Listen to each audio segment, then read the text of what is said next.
എല്ലാ കാലത്തും ഒരു യുദ്ധം അടുത്തു വരുന്നു എന്നൊരു തോന്നൽ ഉണ്ടാകുമ്പോൾ അല്ലെങ്കിൽ അങ്ങനെയുള്ള സാഹചര്യം ഉണ്ടാകുമ്പോൾ ഇന്ത്യ ഒരിക്കലും ഭയന്നിട്ടില്ല എന്നത് നമുക്ക് 100% ഉറപ്പിച്ച് പറയാൻ കഴിയും. വലിയൊരു സേനയുടെ പിൻബലവും ആയുധങ്ങളുടെ കരുത്തും മാത്രമല്ല അതിന് കാരണം. അത് എക്കാലവും ഇന്ത്യക്കൊപ്പം നിൽക്കുന്ന പഴയ സോവിയറ്റ് യൂണിയൻ എന്ന ഇപ്പോഴത്തെ റഷ്യയുമായുള്ള സൗഹൃദമാണ്. പണ്ട് മുതലേ ഇന്ത്യയുമായുള്ള സംഘർഷത്തിൽ തോറ്റ് പിൻവാങ്ങുന്ന ചരിത്രമാണ് പാകിസ്ഥാനുള്ളത്. പാകിസ്ഥാന്റെ ഈ തോൽവിക്ക് പിന്നിലും ഇന്ത്യയുടെ ഈ ജയത്തിന് പിന്നിലുമുള്ള പ്രധാന കാരണം ഇന്ത്യയുടെ ചങ്കുറപ്പ് മാത്രമല്ല, അവിടെ എല്ലാം എത്തുന്ന റഷ്യ എന്ന രാജ്യത്തിന്റെ സാന്നിധ്യം കൂടിയാണ്. ഇന്ത്യയും സോവിയറ്റ് യൂണിയനുമായുള്ള സൗഹൃദത്തിന് ഏറ്റവും വലിയ ഉദാഹരണമാണ് 1972 ഇന്ത്യ പാക് യുദ്ധം. കരുത്തരായ അമേരിക്കയും ചൈനയും ബ്രിട്ടനും ഒക്കെ അന്ന് പാകിസ്ഥാന് വേണ്ടിയാണ് കളത്തിലിറങ്ങിയത്. പാകിസ്ഥാനേക്കാളും ശക്തി നമുക്കുണ്ടായിരുന്നുവെങ്കിലും ഇന്നത്തെ പോലെ സാങ്കേതിക മികവ് അന്ന് ഉണ്ടായിരുന്നില്ല. പക്ഷേ ഈ വൻശക്തികളുടെ ഓരോ നീക്കത്തെയും ഇന്ത്യ തുടക്കത്തിലെ തന്നെ ശക്തമായി നേരിട്ടിരുന്നു. പാകിസ്ഥാന് വേണ്ടി ഒരു യുദ്ധം പ്രഖ്യാപിക്കുന്നതിന് മുമ്പ് തന്നെ കിഴക്കൻ പാകിസ്ഥാനിലെ, അതായത് ഇപ്പോഴത്തെ ബംഗ്ലാദേശിലെ കാര്യങ്ങൾ അമേരിക്ക നന്നായി മനസ്സിലാക്കിയിരുന്നു. കിഴക്കൻ പാകിസ്ഥാൻ തകരുന്നു എന്ന വിവരം കിട്ടിയ അമേരിക്കൻ പ്രസിഡന്റ് റിച്ചാർഡ് നിക്സൺ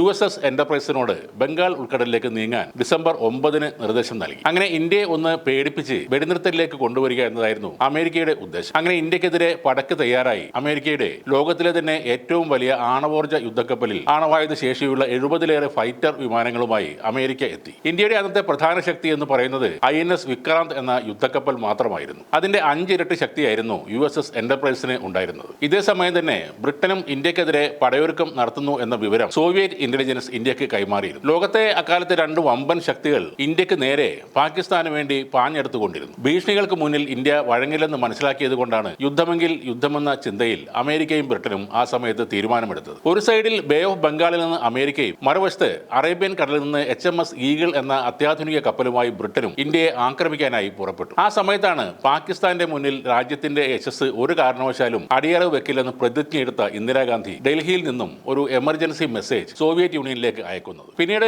ലോകം തന്നെ ഞെട്ടിയ സംഭവങ്ങളാണ് ഉണ്ടായത്. ഇരുവശത്തു നിന്നും അമേരിക്കയും ബ്രിട്ടനും എന്തിനും തയ്യാറായി നിൽക്കുന്നു. ഇന്ത്യയുടെ INS വിക്രാന്ത് അല്പം പരിഭ്രാന്തിയിൽ നിൽക്കുന്ന ആ സമയത്ത് കടലിന്റെ അടിയിൽ നിന്നും പുതിയ ഒരു സബ്മറൈൻ പ്രത്യക്ഷപ്പെട്ടു. അതിനോടൊപ്പം ആണവായുധങ്ങൾ ഘടിപ്പിച്ച യുദ്ധക്കപ്പലുകളും അന്തർവാഹിനികളും അവിടേക്ക് വരുന്നു. ഇന്ദിരാഗാന്ധിയുടെ സന്ദേശം കിട്ടിയപാടെ സോവിയറ്റ് യൂണിയനിൽ നിന്നും പുറപ്പെട്ട റഷ്യൻ നാവികസേനയായിരുന്നു അത്. അമേരിക്കയോ ബ്രിട്ടനോ ഇന്ത്യക്ക് നേരെ ഒരു വെടിപൊട്ടിച്ചാൽ ആ പ്രദേശം റഷ്യ കത്തിച്ച് ചാമ്പലാക്കും എന്ന് അമേരിക്കയ്ക്ക് നല്ല ഉറപ്പുണ്ടായിരുന്നു. കൂടാതെ അവരുടെ ഏറ്റവും വലിയ ആധുനിക മികവുള്ള USS എന്റർപ്രൈസസ് നശിപ്പിച്ച് കളയാൻ അമേരിക്കയ്ക്ക് തീരെ താല്പര്യമില്ലായിരുന്നു. ഇന്ത്യയെ ഇനി തൊടാൻ സാധിക്കില്ലെന്ന് മനസ്സിലാക്കിയ അമേരിക്കൻ കപ്പൽ വന്ന വഴി തിരിച്ചുപോയി. അതേസമയം മറുവശത്തു കൂടി അമേരിക്കയുടെ വാക്കുകേട്ട് കളത്തിലിറങ്ങി ഇന്ത്യയിലേക്ക് അടുത്തുകൊണ്ടിരുന്ന ബ്രിട്ടന്റെ HMS ഈഗിളിനെ വളഞ്ഞ റഷ്യൻ സൈന്യം ബ്രിട്ടന് ഒരു താക്കീതും നൽകിവിട്ടു. ഇന്ത്യക്കെതിരെ നിങ്ങൾ ആയുധമെടുത്താൽ അത് നിങ്ങൾ റഷ്യക്കെതിരെ ആയുധമെടുത്തത് പോലെയാണെന്ന് റഷ്യ ലോകത്തോട് വിളിച്ചു പറയുകയായിരുന്നു. ചൈന, അറബ് രാജ്യങ്ങൾ തുടങ്ങി ശ്രീലങ്ക വരെ അന്ന് പാകിസ്ഥാനൊപ്പമായിരുന്നു. എന്നാൽ റഷ്യ വന്നതോടെ എല്ലാവരും സ്ഥലം കാലിയാക്കി. അങ്ങനെ വെറും 2 ആഴ്ച കൊണ്ട് ഡിസംബർ 16 93,000 പാകിസ്ഥാൻ സൈനികർ ഇന്ത്യൻ സൈന്യത്തിന് മുന്നിൽ കീഴടങ്ങിയതോടെ ആ യുദ്ധത്തിൽ